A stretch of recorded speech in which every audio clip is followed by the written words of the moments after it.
Ivan, 2 ang kumpirmadong patay habang 5 ang sugatan sa pamamaril dito sa barangay Mambulak sa Silay City pasado alas 6 ng umaga ngayong Mayo 12.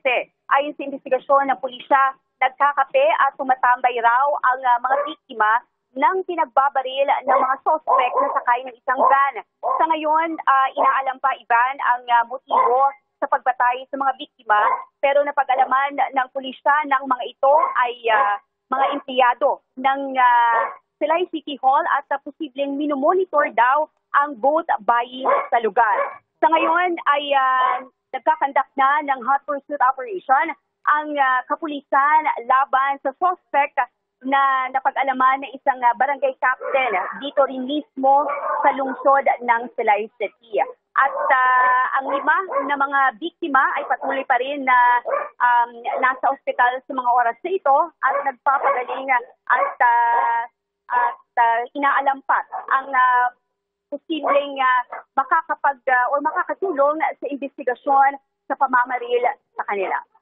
Yan muna ang balita mula dito sa Silay City. Balik sa inyo dyan, Ivan. Maraming salamat, Eileen Pedroso ng GMA Regional TV. So, 2 po ang patay at 5 ang sugatan dun sa pamaril na yan, although hindi pa na-establish yata.